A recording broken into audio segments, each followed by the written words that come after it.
One game to go in game week 35. The curtain has still not closed yet, but thereafter, it's only a one-day turnaround into game week 36. All managers out there going full on, all guns blazing to maybe achieve their highest possible finish. And the same is also said for those on the FPL Addicts.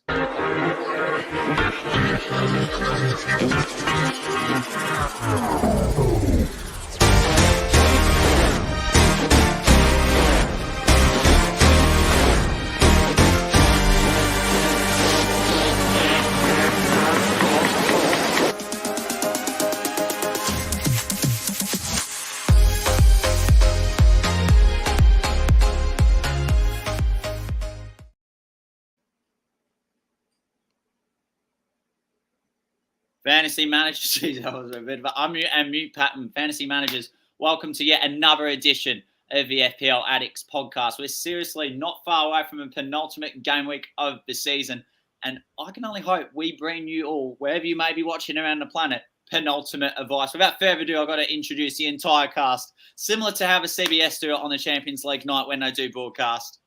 We have got on the top left-hand corner, it is FPL Reedy. Reedy, good to have you here, like you usually are. That's it, mate. Another week goes by, nearly over the season, isn't it? So we've got to cherish these last, few weeks together, and then I don't want to speak to you until the next season starts, mate, to be honest. Yeah, well, I mean, I can't blame you, to be honest. And then on the bottom left-hand corner, we've got the Rodrigo Muniz enthusiast, despite him being a Manchester United supporter. It is Quentin from FPL Amateurs of Oz. Good evening to you, Quentin. How are you, mate? And if Rodrigo Muniz was a location trip advisor, to have him as an 8 out of 10, mate. And for his podcast debut on the FPL Addicts, we'd like to welcome from the Australian fantasy football community. It is Ash, known on Twitter, FPL_Christ, as a fellow Liverpool fan himself. Ash, good evening to you. Hello, boys. Great to be here. Ash, how have you found so far this FPL season? Because there's been a lot of difference, a lot of variance involved. How are you shaping up with just a couple game weeks to go? I feel like I'm in a good position.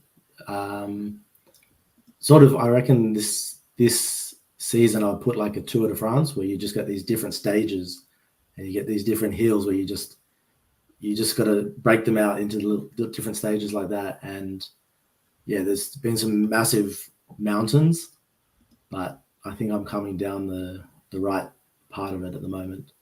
I think right in the middle, around 18, 19, probably in hindsight, I made some really poor decisions. Just sort of things like just forgetting about EO and just going off what I think would be a good move and got punished. But I guess everyone gets the same. But in a really good position at the moment, around 12K, I think it is. 12K? Wow. What's your end of season target? Well, in the beginning of the season, it was 20K. But now, if I could get to 5, that would be great. Wow. That's some going. Yeah, that is some going. Yeah. I mean, 12K. I mean, you can tell by I nearly called him Jamie Carragher. And I rechanged my name. Always says I am no Jamie Dortmund Carragher, and you just go full on.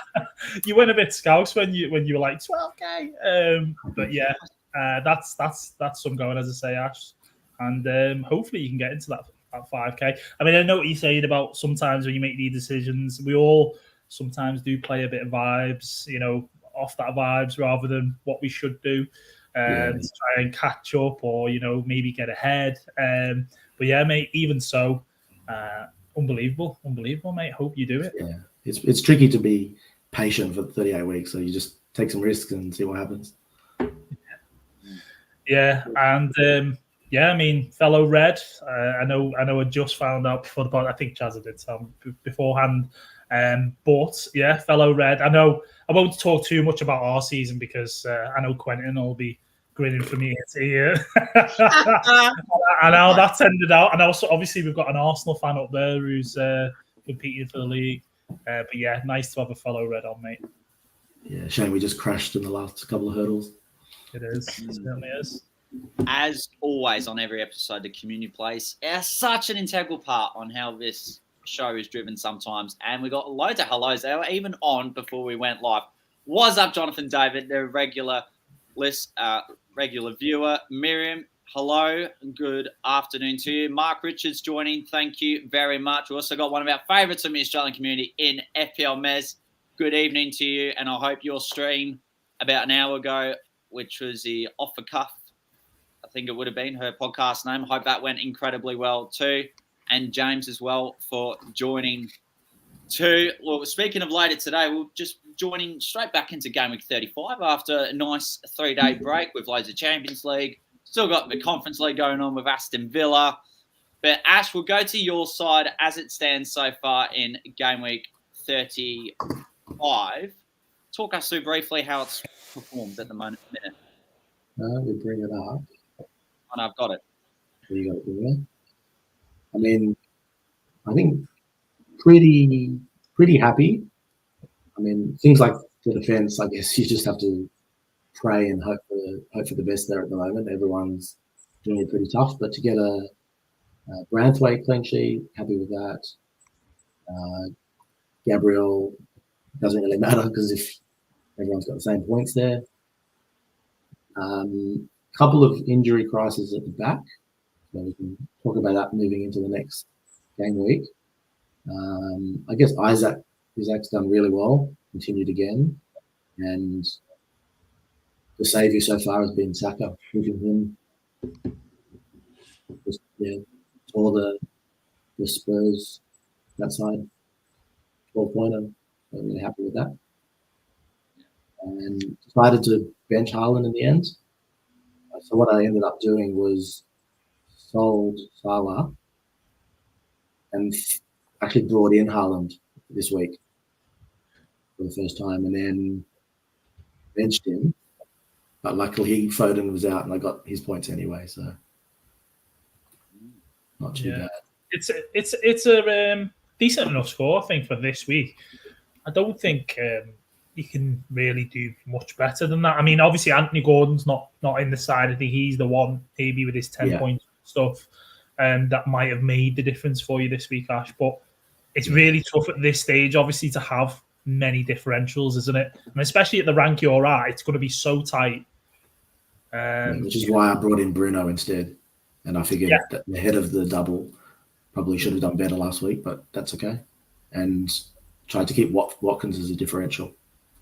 He's really lowly owned at this moment, so that's good. Yeah, and you get those Haaland points anyway. I mean, Foden obviously being ill, no one was to foresee that one. So so you'll get his 5 points and stuff. Was it 2 frees that you had this week, or was it? No, actually, because I was coming off the free hit, so I took a -4 with the Salah move. Yeah. So my option was Bruno and Watkins. Or do I go KDB and someone cheaper like, I don't know, I probably could have afforded Jackson. I just didn't want to go there. Yeah, understandable. I don't blame you, Ash. I think the better Jackson out there was the one that made a lot of music, not the actual football player. Yeah. Quentin, your side for Game Week 35. I've got it up here. Different app, a different format, I should say. But take it away. Floor is yours. Yeah, no, I was on a -4 and I was pretty happy with that. But then obviously with the last minute news that Salah was out, I made the move to KDB, and then, Foden getting, a bit of food poisoning or whatever it was.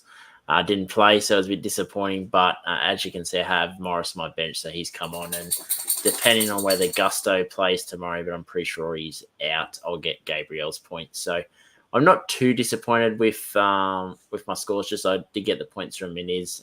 Could have definitely had a second return in that game, but yeah, I'm pretty happy, and I'm hoping tomorrow with Son captain, I can sort of get some decent points, because I was sort of picking the Chelsea game as the game where I was going to get the points from Son. So I was pretty happy to get sort of the points in the Arsenal game. So hopefully tomorrow it can be like maybe a 6-all draw. Palmer gets a goal, an assist, and then Son just goes nuclear and gets like 4 goals. So that'd be nice.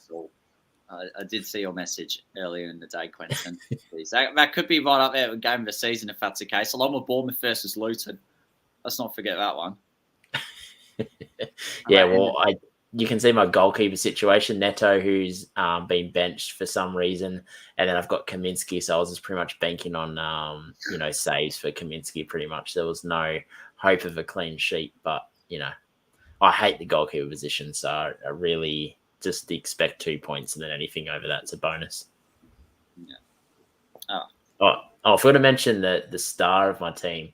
That should have been the star of my team if Anthony knew how to finish a goal, was Bruno Fernandes. So I think he had something like 9 chances created in that first 25 minutes. And yeah, we just couldn't buy a goal. Yeah, it's interesting with Bruno because he still picked up 2 bonus points despite having not returned. Do any of you know the last time that occurred within a player in the game? Is it Pascal Gross and Brighton? I think so. I think someone brought up in our group chat that was Pascal Gross, which wouldn't surprise me. Yeah. I mean, a cracking side, Quentin, along with Ash, it's a very good team and such an astonishing rank he has at this stage of the season. Ash, what has been your best rank of all time? And if it's around there, do you feel that you're going to not just smash it, but do you feel you're going to break that this season? I think my current rank it's about the same as my best, 12K, something like that, but a few years ago now. And ironically, I'm coming off my worst season from last season, which is about 270,000. So massive improvement and a bit of luck involved. But yeah, I'm just trying to maintain that. And for me, the big one is the wildcard 30 timing has been huge. Yeah, I think that was quite a popular time around the Game Week 30, Game Week 31. I felt some people, when they went for the Game Week 35 wildcard, depending on which players they selected, they probably got a bit done over, especially with the injuries that have come into play, which we will get to very shortly. Reedy, how did you go? How have you fared so far in terms of your Game Week? It's going okay. I'll bring my team up now. I mean, I know you're going to go through the mini league, but I'm currently on 51 points. Did take a -4 this week. I think it was to bring Dan Burn in actually as well, and Newcastle didn't keep that clean. So yeah, and fun.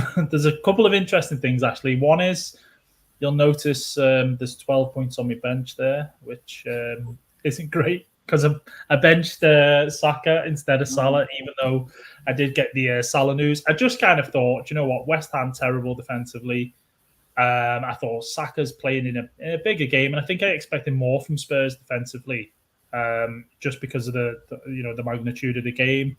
And I thought maybe Salah will come off the bench and do something against West Ham. It didn't pan out that way. And another thing was, I've got no keeper points, boys. Sorry. No. I mean, keepers are keepers, innit? You can laugh, Jazza, because I've got Neto and I've got Kelleher. And that's my own fault because I decided to wildcard in 27? Maybe 20, was it 28? 27 it would have been, I think. So I've ended up with, no keeper points because Neto's lost his place. And Bournemouth have kept 2 cleans, actually, the last 2 games as well. So that's how luck can kind of not go your way in that respect. But yeah, considering right, I've got no keeper points. I benched Saka. I'm on 51, -4, so a little bit less. I've picked the right captain so far. That's a big one. I think the Son captain is really what's kind of saved me a bit, and the Gordon points, those 2 really. Yeah, and that's how I'm going, mate.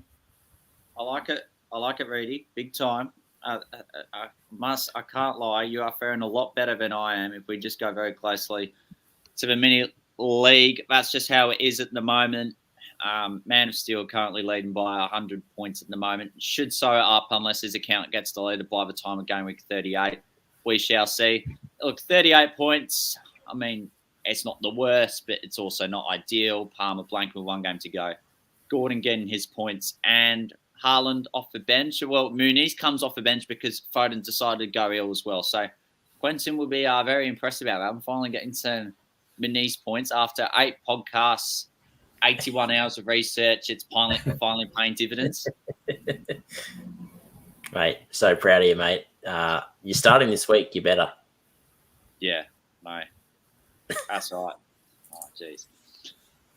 So that's how it is at the moment. But if I go briefly around the panel members at the moment, starting with Ash and Quentin and Reedy, very, very briefly, I mean, what are you expecting out of this Chelsea-Tottenham game? Do you expect it to be complete free-flowing, or with the amount of injuries Chelsea do have, they'll look to potentially just shut up shop for the game? Yeah, I think there's going to be goals. I think the goals are going to flow in this game. I think the way Ange plays, he's going to be on the front foot, wants to get a result, obviously still push for the top 4 or top 5. So I think there's going to be goals, and I think the way that they push forward is going to leave them quite vulnerable at the back, which leaves room for Palmer and Jackson. So I wouldn't be surprised if there was a minimum of 4 to 5 goals scored tomorrow morning. Yeah. Ash. Yeah, spot on for me. I think I made a joke before about this potentially being a tennis match, but I can't see how it's not 4 or 5 goals. I think both teams are just done for personnel. I think it's just going to be. I mean, we could see some surprises and some of the random goal scorers. Of course, none of us will have for FPL, but it's got to be goals. Maybe I wouldn't be surprised 3-3. Okay. Conor Gallagher hat-trick. Yeah, jeez. Yeah, he did score white at Villa Park too. Ready? I really don't know what to think of this game. Both defenses are absolutely terrible. So yeah, I mean, on one hand, you could see there being loads of goals. Is there really? I feel like Spurs have near enough got this 5th place wrapped up. They might be a bit leggy after this game. Obviously, they play Liverpool. They go to Anfield this weekend, but they've got a couple of easy games towards the end of the season. So tonight's game, I'm hoping for having Son captain that he gets a hat trick. I'd love that. Maybe a Cole Palmer, like contribution. But I'm going to say something like a 2-1 to someone. I don't think it'll be crazy, but yeah, 2-1. That's my prediction. I like that. Yeah. No, jeez. It is a derby. I think Chelsea will live up to it. I think certainly Ange and his Spurs will be up to the expectation too. I think 3-2, and just for a laugh, I actually think Tottenham might win. But Palmer gets a brace, and one of them being a penalty, and he does see one of those. Put it this way, Jackson isn't getting a hat-trick again, I don't think. Oh, yeah. Well, I mean, if they get 2 players sent off early, I was going to say, in the last game, Udogie and Romero were sent off, weren't they? So, it made things a bit easier for Chelsea. Yeah. Very quickly, just onto the Public League. I know it's still not the end of the game week yet. A 12-point lead to Geordie Wilson at the moment, but he's quite tight, and a lot of things can happen within the last 3 game weeks of the season. Ash, I don't mean to put you on the spot here just while I get another tab up, but let's just say outside Cole Palmer, because he's been probably the gem of the season, outside of him, which asset have you been surprised by the most from a fantasy perspective all season? I know he's done really well. Obviously, he's the leading point scorer, but I just didn't expect that good from Watkins. I knew he was good, and I brought him in fairly early. I didn't get his 23-pointer, but I've just kept him in since then for most of the season. He's just been really consistent, but one of those players that you never feel comfortable captaining. That's true.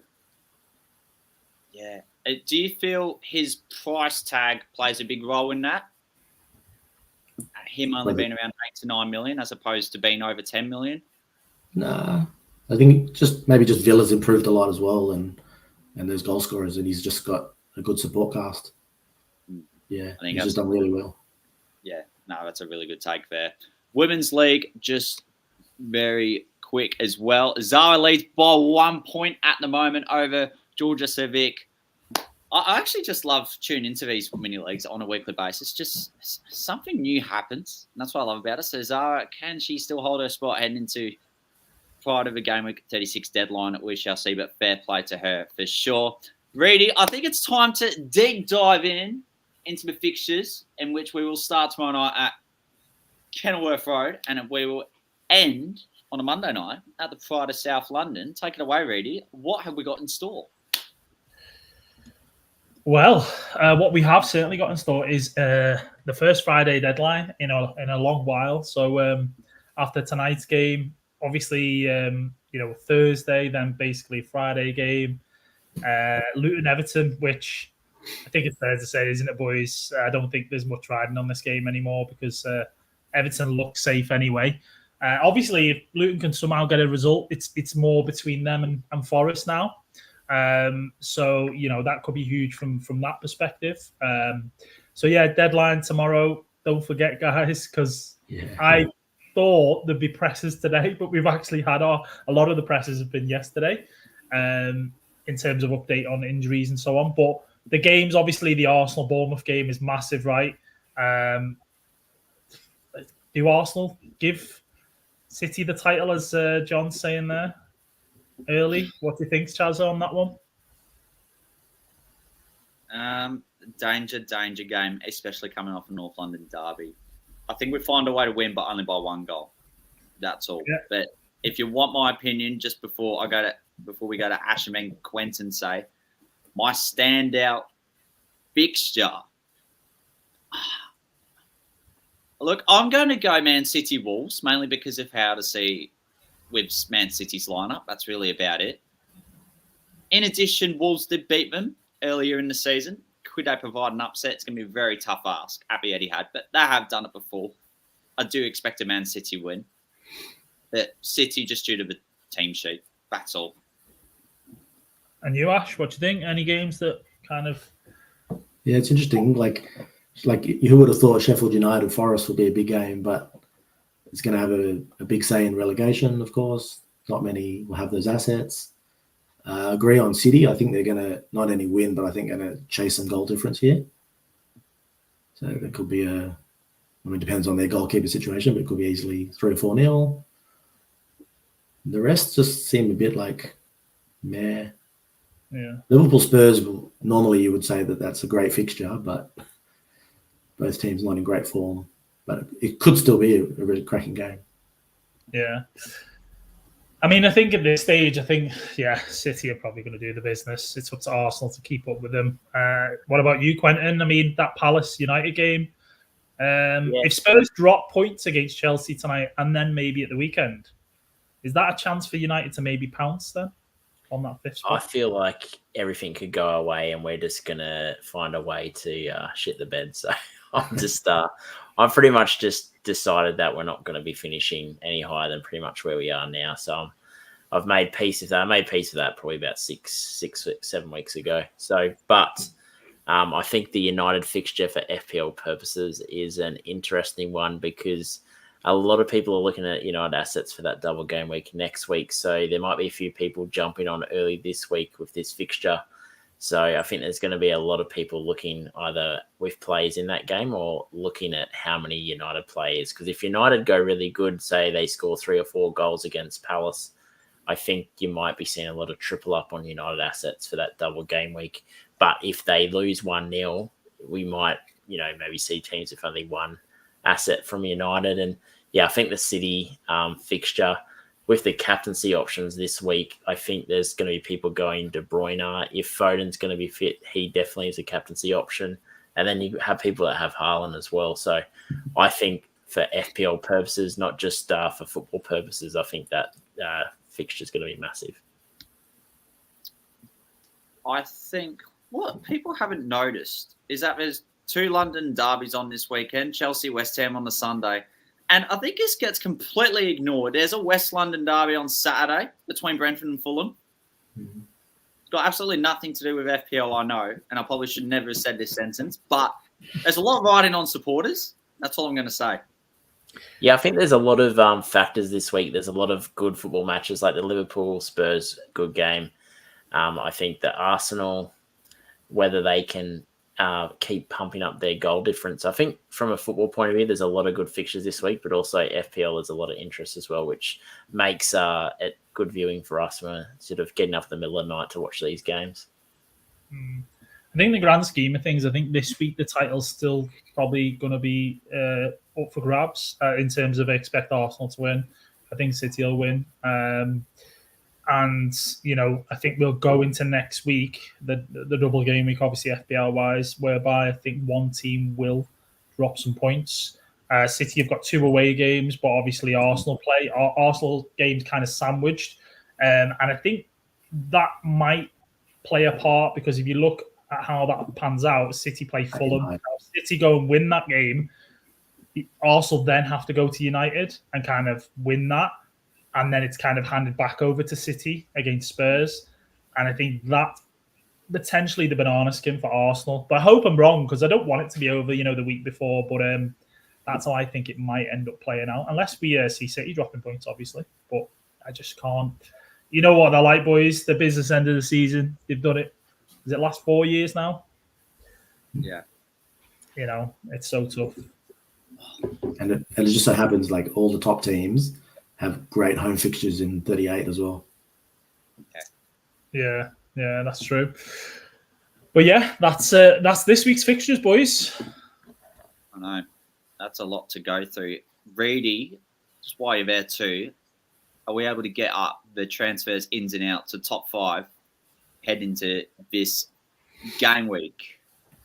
Certainly are, Chazza. And as you can see, a lot of love for Manchester City at the minute. 4 out of those 5 top transfers are City players. Mr. KDB, top of that list of City.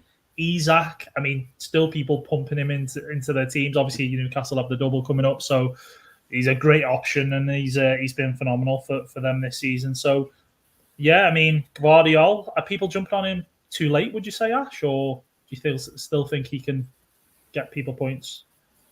I mean, if you think about what defense you can actually rely on at the moment, it's pretty much Arsenal, City, and Everton, maybe. It's like the only ones that have been doing really well of recent times. So I think if you have a spot for City and you can't really afford KDB, I think Gvardiol looks really good. Yeah. And would you say that because of the limited options, as you've just mentioned, there's only seems to be really 3 teams that you'd rather go maybe defender rather than just going all out with Foden, KDB, and Haaland? This is my exact dilemma. So yeah, I'm looking at, I don't have bench boost, but I'm looking at 37 potentially Saka to KDB, which that exact move already been burnt earlier in the season. So I'm just debating if I can afford that, but I need to make some funds. Otherwise, if it's too much of a stretch, I'll go one of my injured defenders to Gvardiol. Yeah. And I think that's the issue. You sell Salah, but if you've kind of got Haaland, you've got Foden, and you've then gone and bought, say, a Bruno, Bruno's not exactly cheap, so it then does kind of make it a little bit tricky then, doesn't it, to the likes of KDB. And then I went Watkins as well, so, I've got a star-studded lineup, but, not endless pit of money. Nice. Any thoughts from you, Chazza, Quentin, on the transfers in this week? Are any of these players sort of you're looking to get in, maybe? I contributed to that Gvardiol transfer in. I wanted to get him in last week, but because I was on the -8 already, I didn't really want to do the -12. But I think a lot of people were kind of waiting to see how their defensive lineup was going to look with Ake back, Akanji, and then you had Gvardiol. But there's a lineup where all 3 of them start. So I think a lot of people are then sort of pulling the pin on sort of waiting that it's going to go for it now, which I think is a good option because, as you said, the defense has been absolutely shambles the last sort of 4 or 5 weeks in, most sides apart from Arsenal. So, I like the move for Gvardiol. I like him a little bit more than Akanji. Ake's probably got the most attacking upside, but I think he's got the most minutes risk in that side. So I sort of went Gvardiol as the sort of second option there. Yeah, and I think that's what's been really the thing for Gvardiol that's grabbed him the points is his attacking returns. You look at 4-0 against Brighton, he just got the 6 points, but Forest and Luton is where he's really showed up and got that. So I can see completely why people are going there, whether you're priced out or getting KDB or Foden, and you just rather go for Gvardiol. Pep seems to prefer him at the minute. for this run-in. So, yeah, one thing I do want to mention on this, because he's out of shot of the 5 most transferred in, is Branthwaite. Jared Branthwaite has been actually probably a standout player in terms of defenders this season, I think, anyway. He's only a young lad, obviously coming to the first team for Everton this season. You know, they were on the ropes, obviously at one point. You know, they looked like they may be in contention for relegation, but he's kind of made that role his own, hasn't he, Chazza? You think that he could be a viable option next season from the get-go? Spot on there, Rudy. I think an interesting factor heading into the transfer season is if he'll get a move to another club. I see his price going up. That's quite obvious. Be very kind at 4.5, but I do expect him to go at 5 million. He's just been great value for money in terms of investment into your own fantasy team. It's as simple as that. I'm so glad he got that goal at home to Liverpool. I was really happy for his owners because there's been a fair few owners who've stuck by him since game week 27, game week 28, and most of the time it's been a good run. But yet again, getting another goal on the back of his first goal away at Brighton, it's just managers reaping their rewards. It's as simple as that. Yeah, and I think there's been occasions where people may have benched him this season, and whether you've lost those points because he's not auto subbed on, or you've got a bit of bench jam and managed to get him for the price that he kind of started out at. It's a great pick. I think have you got him, Ash, in your team? Yeah, well, actually, I brought him in on my 30 wildcard. I think I played him once to get the 32 clean sheet. And then, of all things, I had him third on my bench in the free hit, 34. So that hurt a little bit, but I didn't expect that. And that's the conundrum you kind of face, isn't it? I mean, you look at those, I think 34 especially, you had to pick what you maybe thought were the best fixtures on paper, who else you had in that free hit that you were going to go with. No one expected, Everton to keep 2 cleans, and if anything, they were probably lucky that they did. But yeah, again, similar to Gvardiol, defender gets an attack in return, and then if you get that clean sheet, it's mega, isn't it? So yeah. But in terms of transfers out, let's have a look, Chazza. Mohamed Salah, the Egyptian king, who basically we call him the Egyptian flop based on the last few weeks. What's your thoughts? So 29% now. Yeah, he was 40% last week. Yeah, massive sellers. I'm going to be straight up with you, Rudy. I don't want to say much about the transfers out because they just make all of them make genuine sense. I think the only reason why owners may hold on to Solanke that little bit longer is if they're unable to get to 15, they wildcarded a while ago, and they don't mind Bournemouth's fixture, which is at home to Brentford. That's all on the transfers out. I think you're right. I mean, I think looking at this, the Liverpool mass exodus, people taking them out, they don't double. Arsenal are in form, so you can look at that and you can actually see hardly any Arsenal up there. Saka maybe is probably one of the highest, but that's probably to get to, one of the City players, isn't it? More than likely. So, yeah, we can knock that one on the head, mate. I think it does sort of explain itself. It does.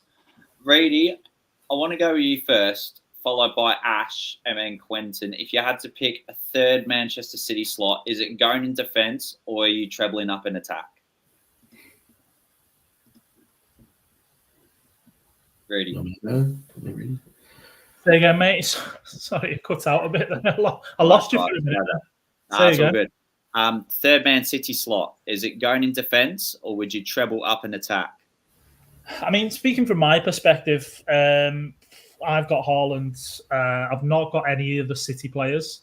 Right. And, you look at sort of the patterns of previous seasons, KDB seems to just, he's like Batman, isn't he? He sees that bat signal and all of a sudden he comes out of nowhere and starts hauling and being City's knight in shining armour. So, I mean, it's hard not to go there for KDB. Foden, another one. Do I see them keeping clean sheets? Yes. Is that going to be worth more than what I think the attacking returns, will be? I'd probably say no.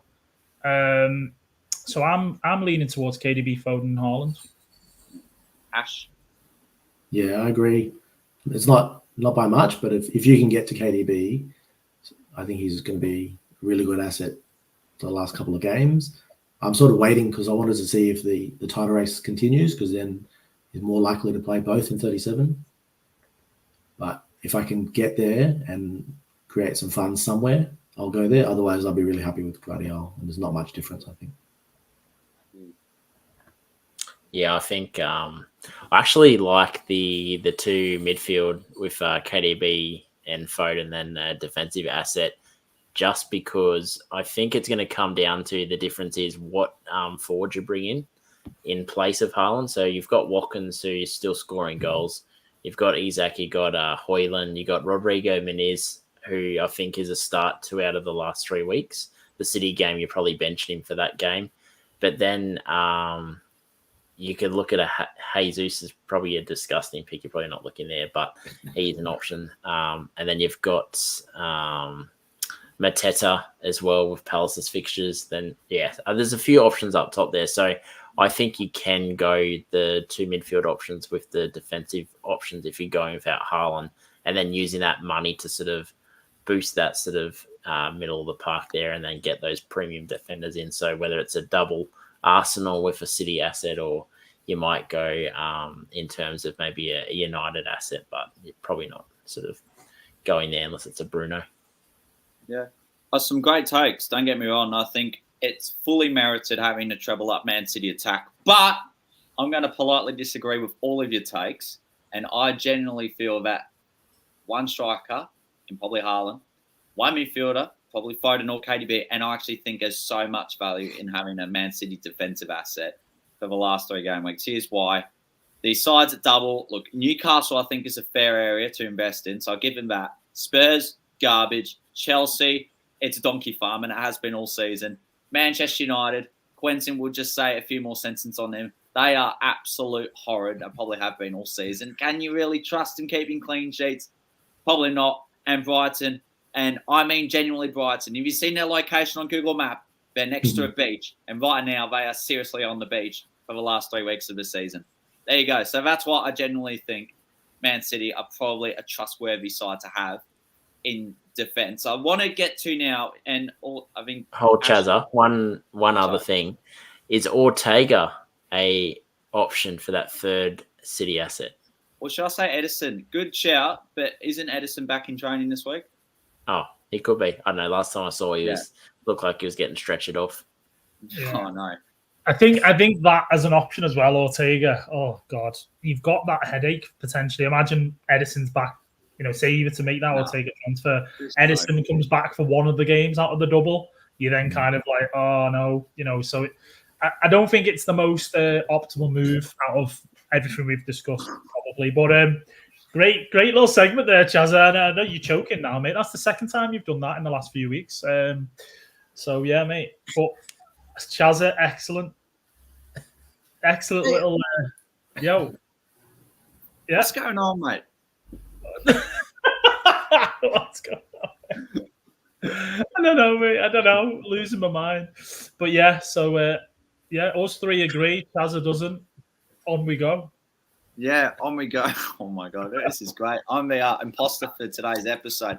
Another discussion point I wanted to go on to, Ash and Quentin both touch base on it, is looking at the striker slots, the suitable alternatives. Is it for the last 3 weeks? I think the first question, I'll go to Ash first on this. Is it worth going with Haaland and Isak for the last 3 weeks? And if so, who would be the best 3rd striker to accompany them in the game? Is it one that has a double game week to come, or one that just has a single game week? I think it's definitely worth Haaland and Isak. I mean, form and fixtures, I think you just have to go there. I still I've got those 2 and Watkins, so I'm really happy with that. If you wanted to go a bit cheaper or just didn't want the single fixture, you could go Højlund if you couldn't get to Bruno. It's not as good, but you could just go there if you want. There's actually some really, if you're going to KDB style and you need some funds, there's actually some good shouts like Morris. Who would have thought? But they've got two out of 3 home games fighting relegation. Why not? Yeah, no, I like it. I agree. I think Haaland and Isak are probably the 2 most popular options there. But, I will just point to one player. We've mentioned him before on the pod. Rodrigo Muniz, I think, is a great enabler up top there. I knew it. I was just doing a bit of a deep dive his last few games, so he hasn't been getting the regular points that he was getting earlier on. But looking at his last 4 fixtures, so he's averaging 4 shots a game and 1 big chance missed a game, and he's only scored 1 goal in the last 4 games. But you're looking at the fixtures that they have on the run home. So their last game of the season is going to be against Luton. Is Luton going to be relegated by then?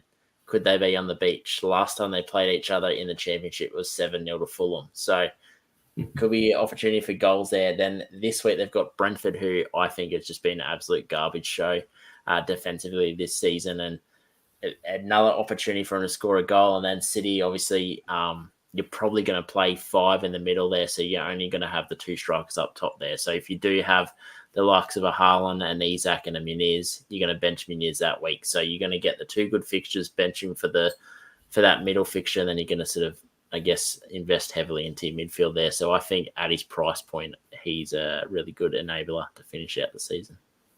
Rudy. I know you're surprised, Chazza.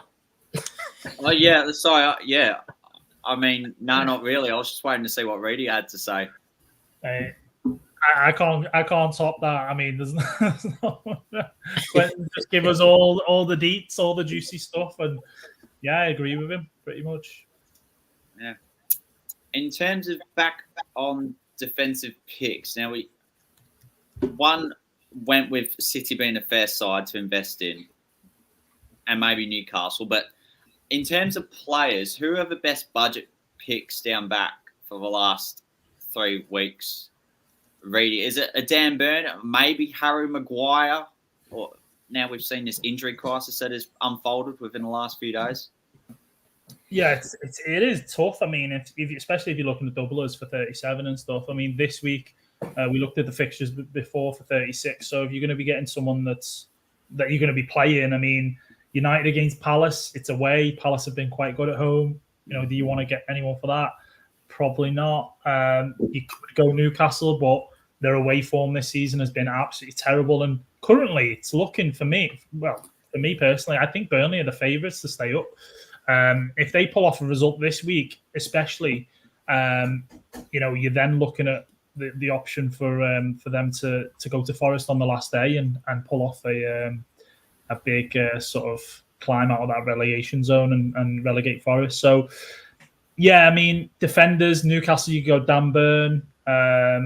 You could go potentially with Brighton, but they're terrible. As you said, they're on the beach. They're all, on the paddle boards at the minute. So it's a no-go. I can see you shaking your head there, Chaz. I agree, mate, by the way. Chelsea defence again. People went Gusto, like myself. I've had him. He doesn't even look like he's going to be back for this week, never mind the double. So it really is. It's a small pool of players that you've got to choose from. I mean, one defense I want to kind of talk about briefly is, I know you said Spurs defense is bad, Chazza, but for the double especially, would like a Vicario or a Porro be an option? Yeah, probably expensive as well. Yeah, both are over 5 million, so that's where you've got the issue. But I mean, Porro from an attacking point of view, not for a clean maybe, but Vicario for save points as well. If you were struggling for defenders, it's an option, but it's probably behind the likes of maybe Newcastle defenders. Newcastle play Brighton at home and then United. I think Shaw could be out at the moment. I don't think we've had any update on him, right? Mate, Share, Gusto, and Van Heck. I mean, yeah, I can't wait till we get to the segment for your team for this week, Chazza, because I think all your defenders were literally injured apart from one. So, mate, you've got the biggest headache out of all of us. But I mean, that's it for me. Generally, is there any other defenders that you guys can think of that you'd be interested in going in for this week or next? What about Cuckoo Rasler? Hey, Cuckoo Rasler. Yeah, he's known as Cuckoo Rasler in the FPL Amateurs community. But Yeah, Kukurea. I think you should just stop at the first bit when you say Cuckoo. Yeah, mate, you've gone cuckoo, Quentin.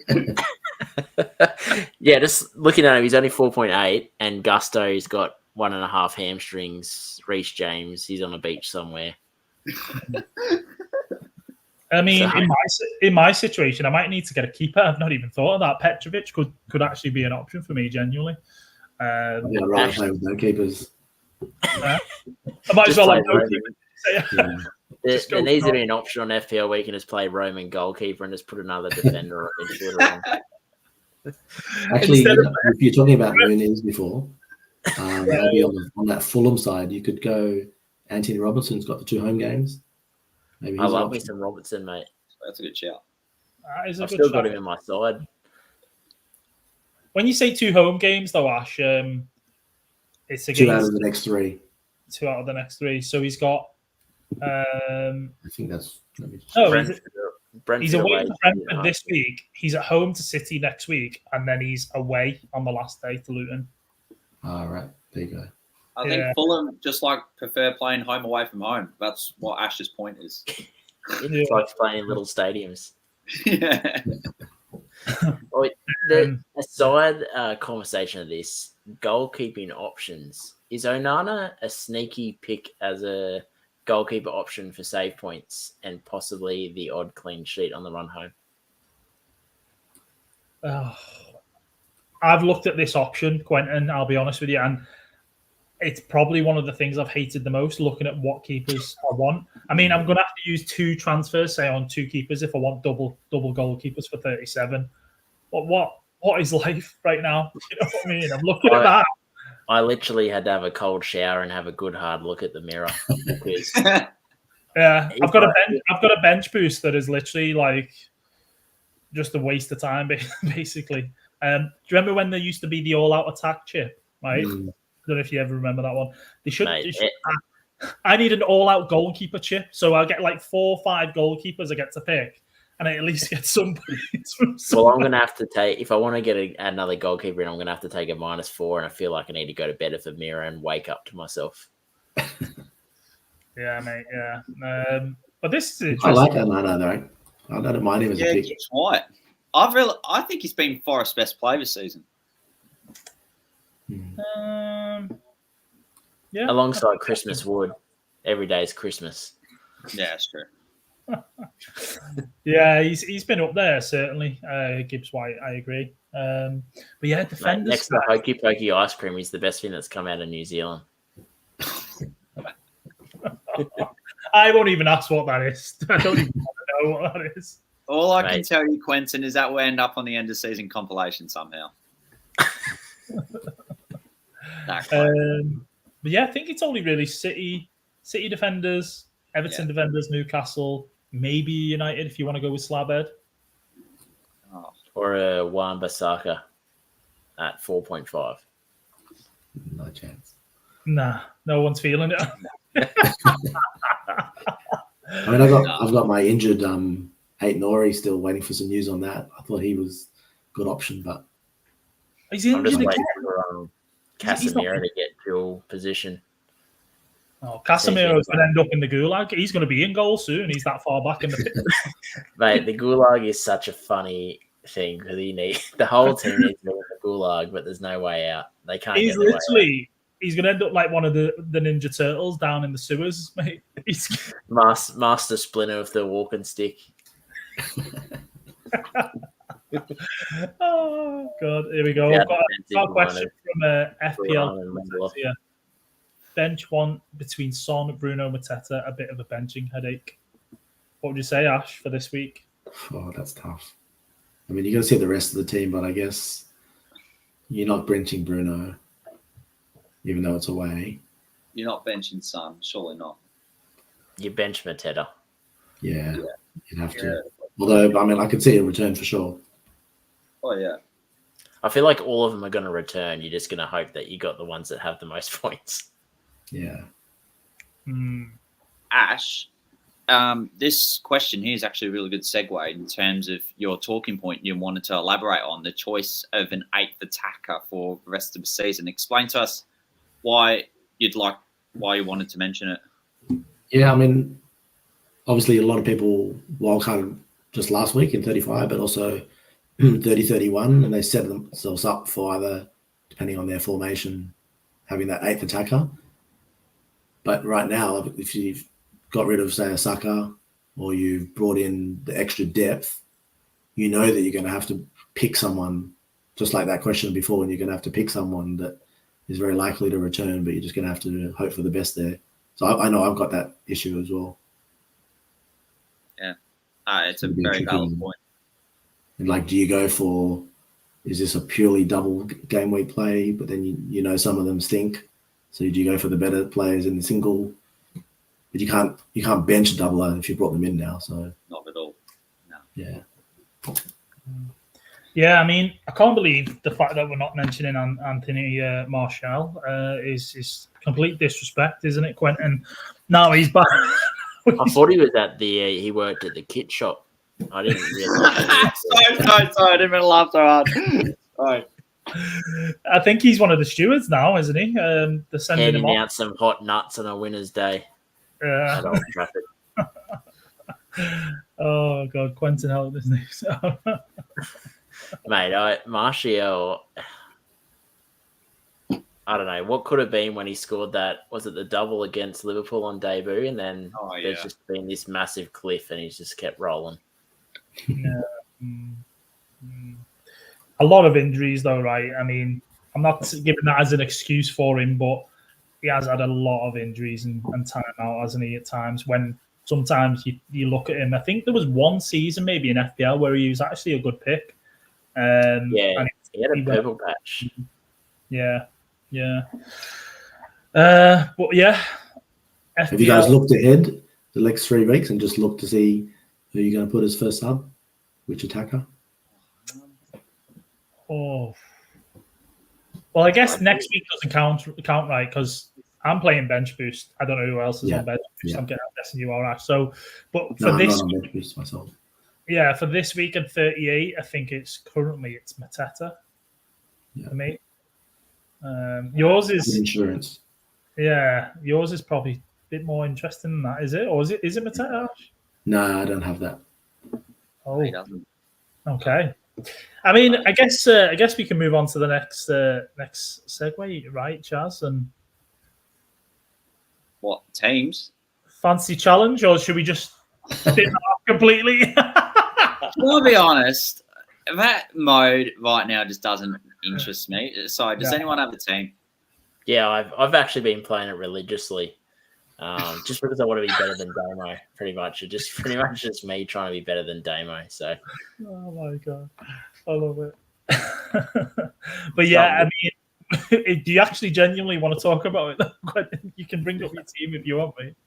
Yeah, I've got my team here. I can rattle it off if you want, mate. I'm easy. Go on, mate. Okay, so this week, I just use this as to pick the fun picks that aren't going to ruin my FPL season. So that's pretty much all I'm using for at the moment. But I'm on 83 points this week, so it's gone pretty good. But I had Rodrigo Muniz, and he got the double points because he's in one of the London derbies, which is pretty impressive. And then I had Elise, Bruno, Pedro Porra, Vardiel, Vicario, Walker, Palmer, Foden, Mateta, and then it's going all right. It's just mainly just so I can beat Damo at this, because if I beat him at this and at FPL, it's just it's always good to get 1 or 2 over him. Yes, bragging rights, right? Nice.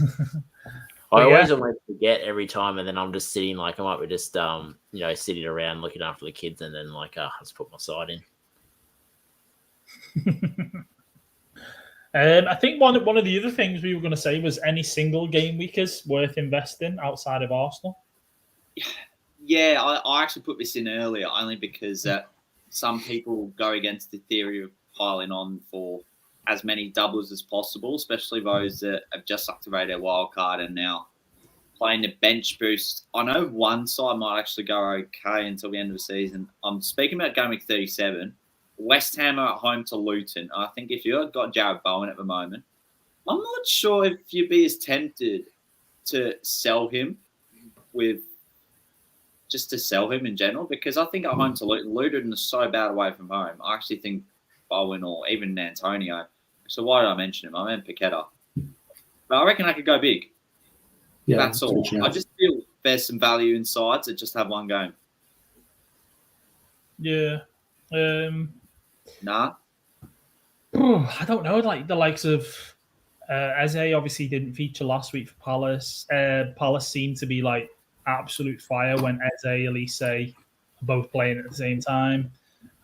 They play United this week, and then it's Wolves, and then the last game of the season for them is Villa at home. So, maybe not go there. But I actually, one interesting thing is because I know Ash has got him. Watkins, you mentioned that just before we came on, Ash, saying that, and actually joining the pod saying not many people will own him now. Are you hoping to kind of get a good amount of points from him, especially with Villa? Absolutely. I think you could go the Jackson side, or you go the Golden Boot motivation. I think is right up there. Yeah. And, Aston Villa are playing a team that are on the beach, and just defensively just absolutely terrible in Brighton this weekend.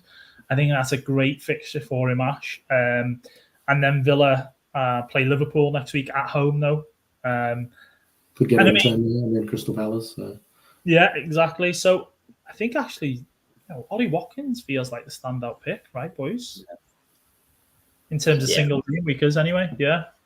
Or have it. There's not many transfers left, so you got to be careful where you're putting the money.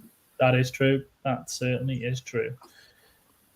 Yes. And speaking of transfers, Chazza, get your team up, son. Let's see what damage is going on. Oh, well, I've got Quentin's side first. Some might say just save the best for last in terms of fireworks. And I mean, fireworks that has already damaged my fantasy team with Fun with Flags with Sheldon. But first, this is Quentin's side. Q, your moves for this week? I bought in Vardiol after the deadline, so I was actually quite thankful he didn't get injured because that could have been terrible. But as I said, I wanted to get him in last week, so I made the move. I think I went Robertson to Vardiol. But at the moment, I'm tossing up on whether I should go Morris to Watkins and playing him this week for someone. Possibly Viniz would be benching him, but I think I talked myself into starting Viniz this week. So I think I'm going to keep it as is for this week. And I'm very stuck on De Bruyne or Isak as captain this week. I think those are my two sort of options I'm looking at. So we'll see. We'll see how tomorrow goes and then see if I need to maybe go a bit of a differential captain for the next game week to sort of try and boost myself a bit. I love it. Yeah, I think the team's pretty solid. Yeah, I like the team. I mean, no Haaland. Yeah, he got a goal last week. Pretty straightforward goal. Do you see him going absolutely mental till the end of the season? Possibly not. I mean, maybe against Fulham. And I think it's, might be brave going without him, but I think that's great. The fact that you're going looking at Guardiola and then the two midfielders instead. So yeah, I like the thought on that, Quentin, in terms of your striker.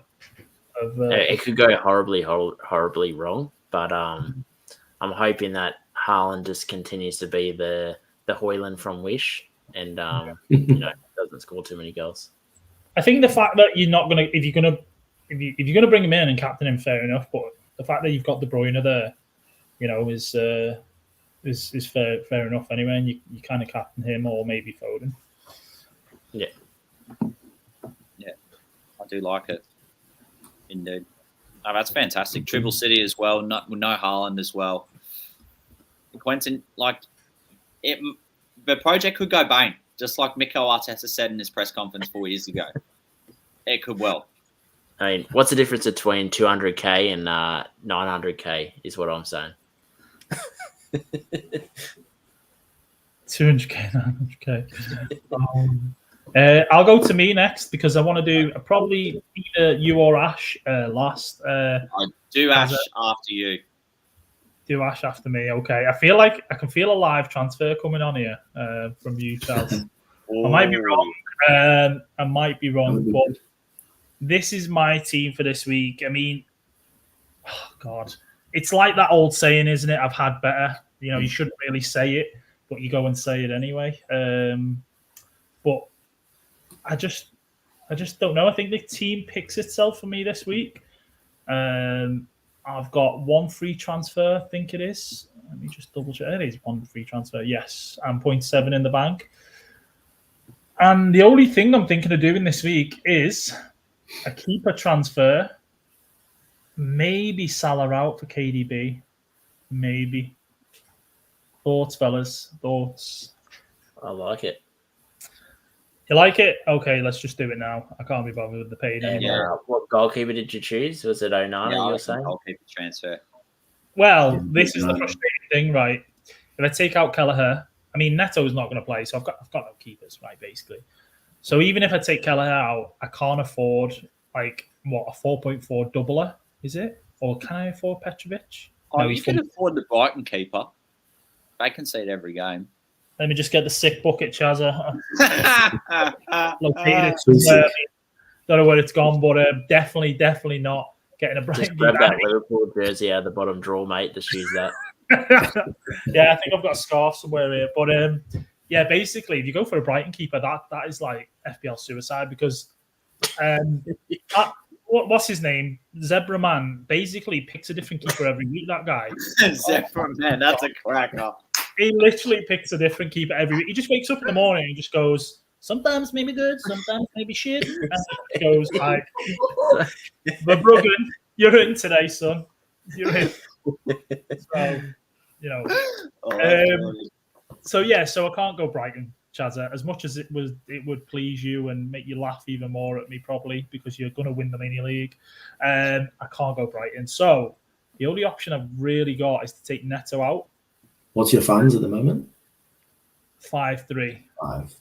So I either get in a doubler this week, as in a double keeper, for 37, or I go with this T-Rex mofo and just read his new name.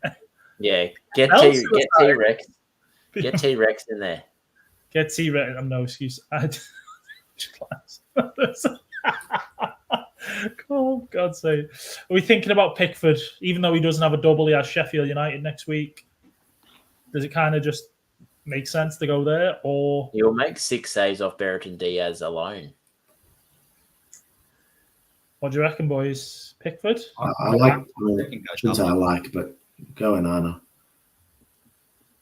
You're gonna get the saves. Oh, it's disgusting. Oh, shit, it's absolutely disgusting.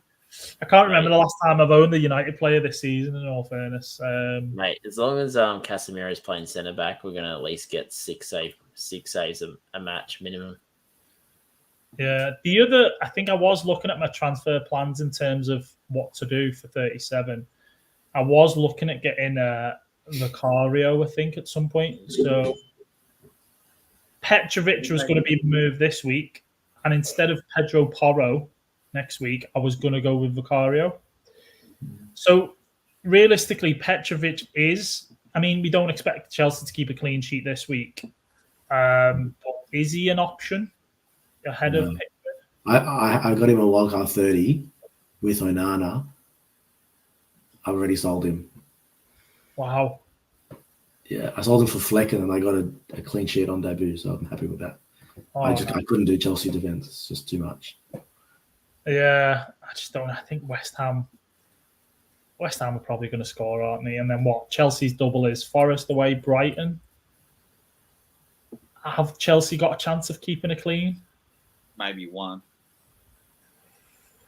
Oh, horrible position to be in. Or as I say, is it that much advantage of Pickford this week could keep it clean against Luton and then next week against Sheffield United over a keeper that has an extra game?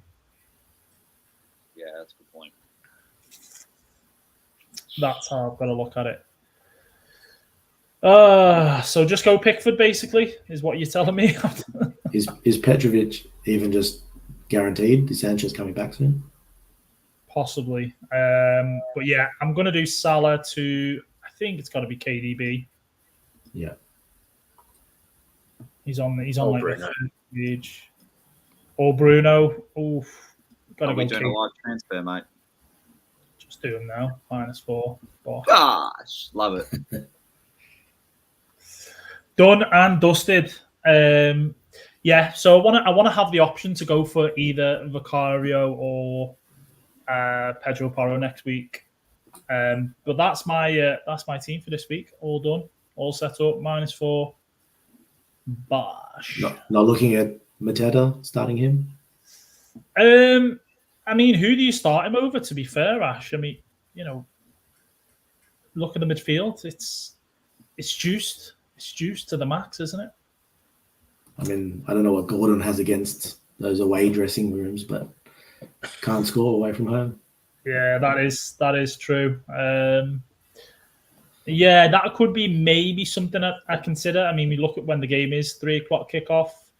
Mateta plays on Monday, doesn't he? Monday night game against United. Possibly, yeah, possibly. It's a good shout. I think that's probably the only player that you'd potentially look at benching, wouldn't it, for Mateta? And is that captain? No, De Bruyne. No. All right. Yeah, De Bruyne, Haaland, Weiss, and that's it. Nice. Ready to go. Yeah, Looks good. I love it, Brady. Excellent. I've got to say my segue line now to the next team reveal. We have gone from a manager who had a goalkeeping crisis, and now we move towards a so-called known FPL crisis, who's weathering no crisis at all, especially with his overall rank, and that is Ash's team. Here we go. Over to you, Ash. What do you got? Look at those defensive flags. So I'm just waiting on some news on either Gusto or Aït-Nouri. If one of them plays, I might look to roll and then attack the 37s. So we're just waiting on that. Funds is a bit tricky at the moment because I've spent a lot of it in my attack. And you can see there's a bit of controversy as my first sub. Isaac first on the bench. Definitely not locked in yet, but I just don't know who else to bench. And I was looking at not only has Gordon suffered those away blues, but Isaac scored 14 of his 19 goals at home, only 5 away. So a lot less shots. The whole team just doesn't attack the same way. So Burnley are going to be up for it, but they might be just as exposed at the back. So it's a tricky one. There's no obvious one there, but I've done that to myself, right? Oh, yeah. I mean, maybe Son, but not really. yeah, I mean, Actually, I'd probably bench Son against Poole. no, you've got to play Isaac, right? You've got. I mean, who else have you got? You got Watkins. Oh God, yeah, that is a good one to be in, isn't it?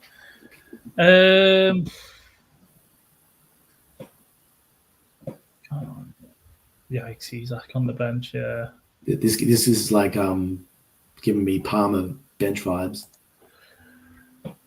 Ah, man. Well, I actually think bench Son, regretfully.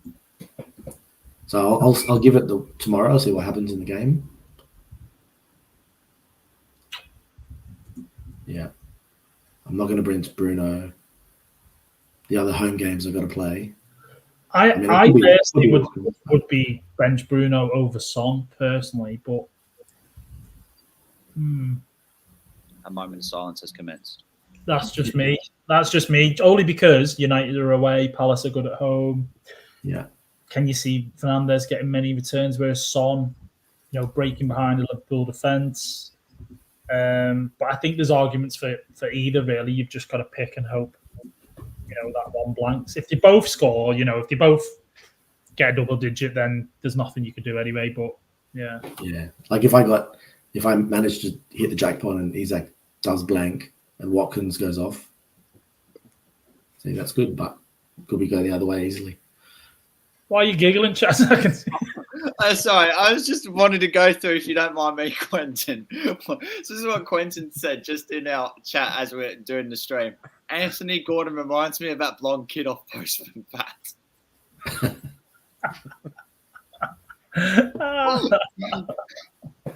Oh my god. I was watching it the Savo with my young fella, and it was just that's all I could think of the whole time. I don't know whether I've got an FPL problem, but I'll send you the photo so you can just verify it. Verify it. Yeah, it's a tricky one there. And then, so attacking wise, I don't need an option. I can easily bench there. And then if I do need a defender, then that's where I could easily go 8 Nori to Gvardiol. But it just makes me not get KDB the following week.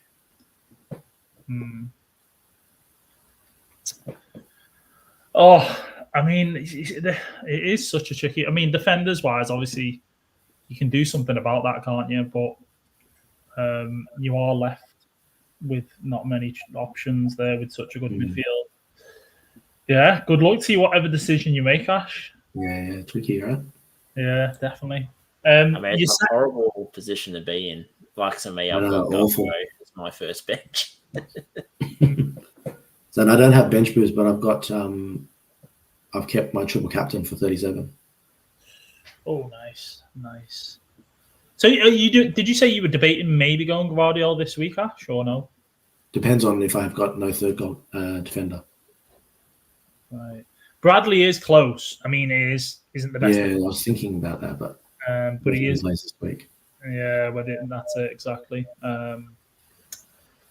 Or I just go with 2 defenders, cop it a bit. It's not going to be that much upside, and then have 2 frees for next week. It's a shout. It is a shout. I think Gusto could be out for the rest of the season by reading some of the news that I saw today. They said it didn't look good. Oh, you all right? I'm miraculously hoping that there's some super cure and he plays tomorrow, but from what I read on a few news articles that I saw, that it looks like he's probably not going to be fit, at least for the next 2 game weeks, which is frustrating. And given that after the next game, it's just the next day is the deadline, so you won't know anything. The issue with Go is that it's a knee injury, and if it's a knee injury, anything like, obviously if it's not serious, but we've seen with the likes of Fabian Schär, they said he was really close to coming back for ages. He was training. He came back because, he didn't have the operation and stuff, and then what happens out for the rest of the season. So, it's whether it's worth Chelsea playing him. They've got Gilchrist, right, who can play right back. It's whether it's worth him playing and actually prolonging it and being out for maybe some of the beginning of next season. But I think it is going to be really touch and go with him playing, especially with a double as well for Chelsea. Yeah. I don't envy anyone that's got a bench boost left. Especially with 2 goalkeepers that, They're calling in sick for the day. I can see Chaz is racking his brains right now thinking, which defenders do I take out? Do I bring in? Honestly. Go on, Chaz, show us. I was going to say show ourselves, but in fairness, it's just Panadol pain relief without the relief. That's what this side is at the moment. I've seen worse. There you go. It comes up again. I've had worse. That's what. Yeah. That's what she said. But okay, so my planned move, if there was no injuries, would have been 8 Nori to Gvardiol. But now I feel Van Heck or Gusto has a greater chance of being out for the rest of the season. So I was probably thinking Van Heck out, Gvardiol comes in because an 8 Nori stays. It's not the game week 36. He's just probably going to stay on the bench anyways. And I think I'll bench Schär, pray that maybe one of them plays and they come off the bench. But I just feel the important priority is to just get points off a bench boost now. It was to get as many doublers as possible, but I don't see it being the case. It's 1 free transfer with 5.3 million in the bank. Yeah, I like that idea actually because 8 Nori could definitely play. I think his injury is not as in cement as what Gusto's is. Yeah. So, yeah, that's it on that front. Reddy, did you want to chime in with any I don't know whether I'd say insightful or an unnecessary or a useful or a useless comment, or I don't know. Nah, mate, just dingo breakfast and then you're set. That's it, mate. Glass of water, a bit of bread, and a good look around. Yeah. That's all right. Ash, do you have any thoughts on this side? I mean, if you got rid of Gusto, at least that saves you from the double Chelsea defence headache. That's a good point. You're not going to want that. Shah's got, only 1 of 4 at home, but you've got to play him in the double. I think I will, yeah. What's the funds like? That's 5.3, so it's not that bad. Oh, you got heaps. And then I guess it depends on what you're going to do with the strikers. I think a planned move for next week would have been to Manise up to Alexander Isak. Yeah. I think Solanke stays for the bench boost, to be fair. No I think, Arsenal attack. Yeah, I mean, away at Old Trafford, that could really go either way. I think Saka might get a goal. And then at home to Everton might be the one that is a giant killing being presented against the overall rank and what it could end up as on the final day. I think especially for wildcarders that just went with the chip, this week's game against Bournemouth is going to be a massive one. I think it will be too. If Saka goes off, could be in trouble there. Oh. What about Ben White? Yeah. What, to go in instead? Oh, I feel like he could take a hit in the double game week possibly and go like a Vardiel and a Ben White at the back there. Even away at Old Trafford? I think Ben White will probably score against us, to be fair. It wouldn't surprise me if he got an attacking return against us. Okay. We've got a bit to think about then. I really like your points. Well, there's Reedy. But I'd do White this week for the Bournemouth fixture if you were getting him in. I think White this week, Vardiel next week. Yeah, okay. And then do you have a benching headache on 38 for defence? If you went that way? Yeah, probably could. I haven't actually looked at it. Not the worst thing to do, have a headache like that. Yeah, that's a point as well. I mean, yeah, we could just leave it as that in terms of teams. Loads of great ideas. Thanks, Ash. Thanks, Quentin, for all of it. Is there going to be... Oh, actually, that's right. Who's going to be the team that survives between Luton, Nottingham Forest and Burnley? I personally want Luton to survive, but I think it'd probably be Forest. There you, Ash. Probably the same. I think Forest will survive. Who's their home game against? Luton's I know they've got up 2. Burnley's at home to Forest. But I think Forest have like Sheffield and Burnley away. So it's not too bad fixtures. Yeah, it's not too bad, yeah. Yeah. I think that's just got enough. Yeah. Although hopefully there's no more points deductions. Mate, let's hope not, because it has been a wild ride when it comes to taking away points, and especially those that lost the league at Goodison Park, and now he's back on the panel. Hello, Reddy. Good to see you back. It's not going to be so funny, mate, when you've lost the league to City the season. And I can just sing the song to you, whatever's relevant. You know, you lost the league at your own stadium. Or was it Emirates? You lost the league at the Emirates. It doesn't quite have the same. Mate, I'm going to be... As soon as game week 38 is upon us, I'll be straight onto Arsenal TV, just having a gander. Yeah, but we lost the league at the Palace game, mate. In all fairness, that's when it started.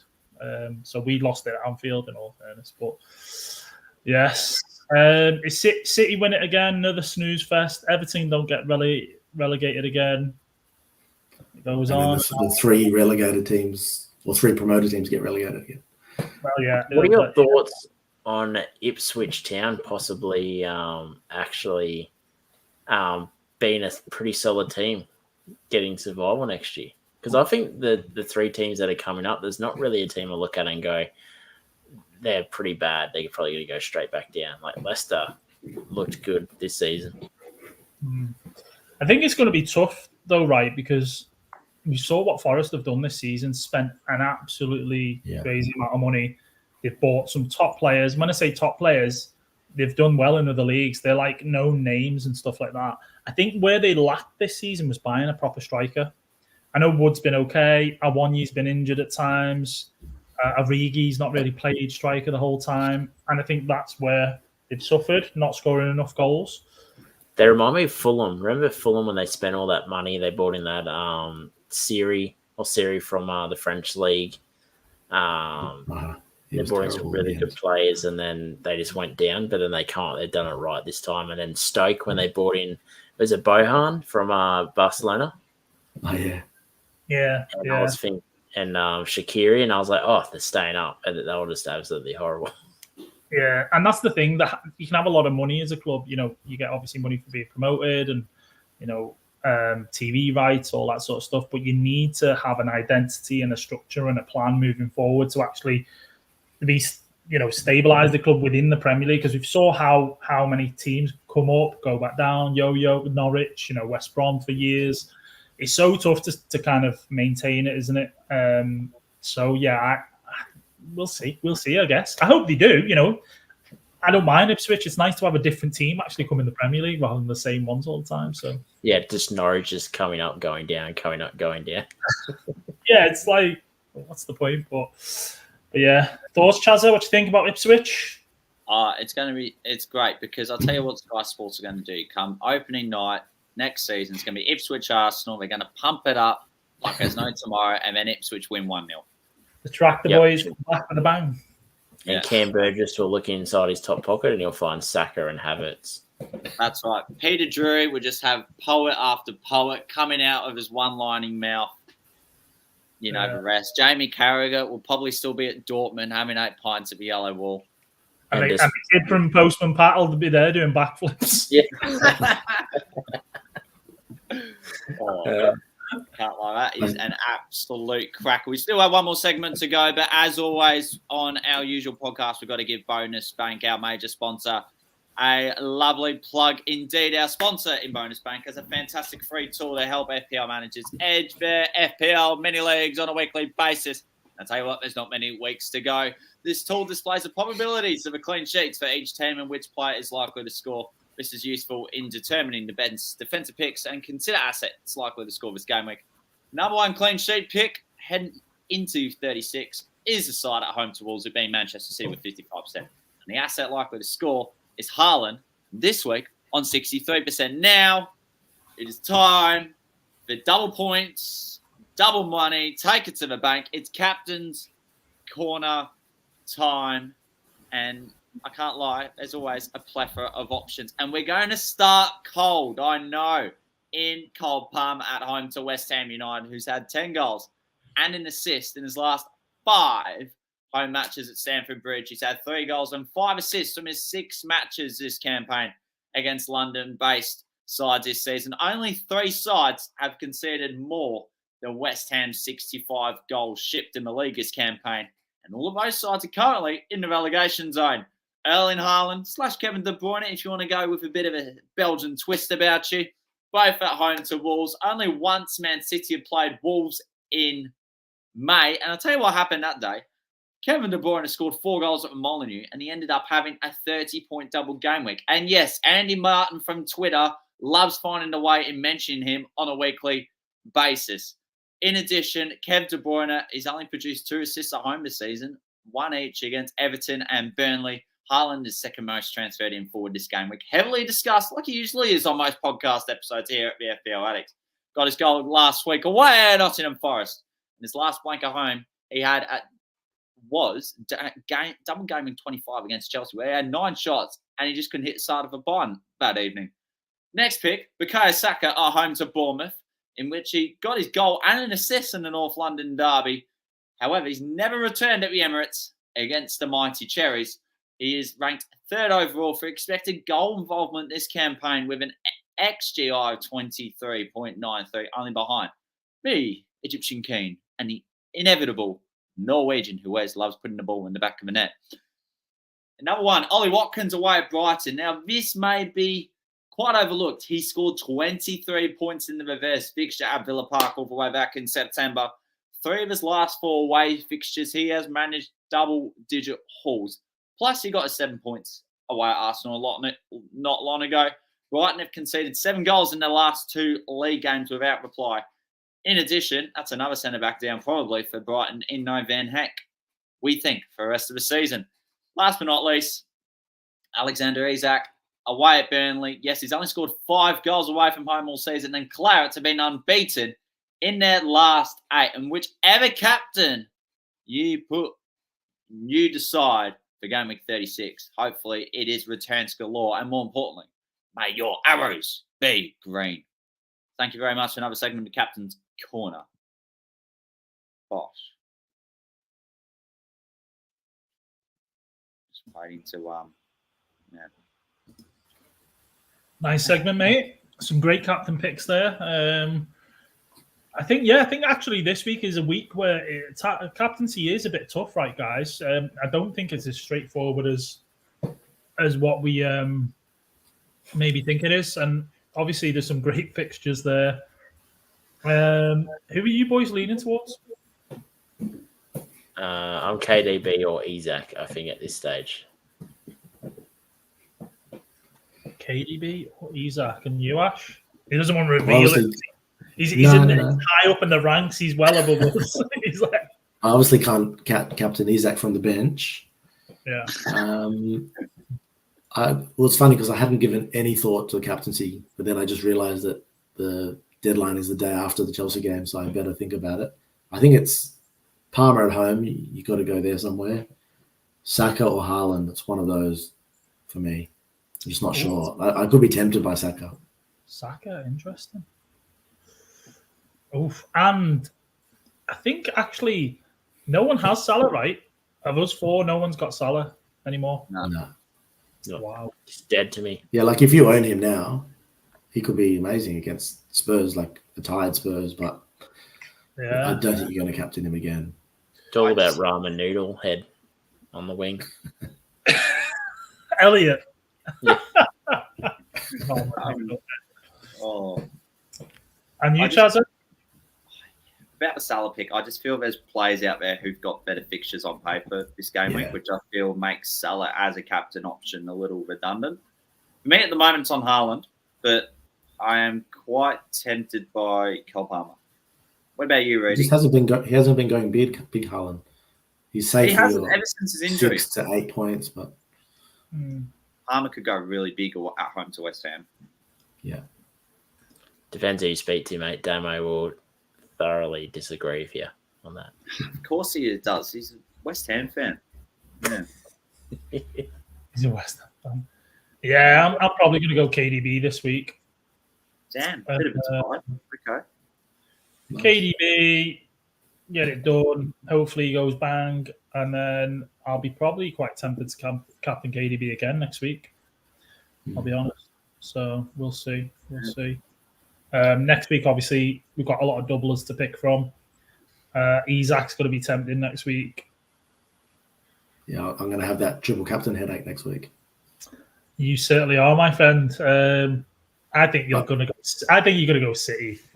I'm going to call it now. You're going to go a City player. But well, the funny thing is, the reason I kept it because once I knew that those fixtures were going to land, and City had all these games to play, I was going to go Son, home to Burnley, then City. Wow, yes, nice. Yeah, he was someone I was considering captaining, and then I thought a lot of people are probably going to own Son still.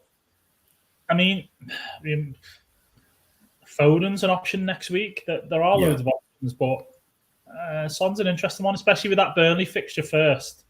I think that's the one where you want him to go off, grab a hat trick, maybe 4 goals or a couple of assists, and then if he does do something against City, it'd be nice. Yeah, I think Chaz he does well against them historically. Yeah, the only issue now is historically Spurs have had a better defense. I mean, at this stage, who knows what type of defense they're going to be able to put out against City? They've got to play Chelsea, then us, then they've got Burnley, and then it's City. So we'll see. Yeah. But yeah, I think we are we wrapping up for this week? I think we're done pretty much, Jazz. I think we will be wrapping up. Before I say thank you to the two guests that have joined, just letting you know, whoever's deciding to tune in come next week, and Gary Neville would say on Sky Sports, join us if you like. I will not be here. Wait, Anna, why has this gone to me? Mate, what is this? Really is absolutely stitch up. I better end the stream quicker than I should. I couldn't tell which one was you, Chaz. Unfortunately, yeah, I've got something on, but Reedy would just say to the viewers, I've got a week off, which isn't actually true because I would have loved to come on, but unfortunately, it's unavoidable. And Reedy's going to be taking over, and I've heard he's got a couple of huge guests lined up, so we will tune into that. But the Queen. Yeah, wait, I was going to say something, but I don't think it's allowed on the pod. Question. Oh my! I've got to have to be quick. She'd love a good FA pick. Yeah. Honestly. Quentin, thanks again for coming onto the pod. That's all good. I just would have been literally watching the Adelaide derby on TV. Oh, yeah, that's a good game, isn't it? Yeah. I don't know who's won yet. Anyways. Yeah. And Ash, more importantly to you, thank you so much for coming on, especially on the day you have been nothing short of magnificent, out of this draw. Yeah, I think you're easily one of the out of the guests that we've had. I know the other week we had FPL Harry and FPL Mate, but like I think in terms of rank wise, you're up there with with the best of them really that we've had on. So I hope you finish the season well, mate, and yeah, we'll see what happens with Liverpool next year. We've got another bald Dutchman due to join the Premier League. They're coming in like buses. Definitely had to look him up. I didn't know who he was before that. Yeah. Hopefully he slots right in, and yeah, we'll see how we get on. What do you think? Also, Chazza, on our pod next week, we're going to have world number 68 and number 2 ranked New Zealand FPL player. I can't wait to hear that. Nice. That's so good. You can tell him your hokey pokey joke. Exactly. Hokey pokey, mate. You need to try some. It's got little honeycomb pieces in the vanilla ice cream. 92 minutes in. I've nearly gone to sleep. Quentin started talking about ice creams. I'm going to leave it as that. Thank you, guys. As always, catch you next week. And more importantly, be ORI that we say every week. Eat shit, Jack.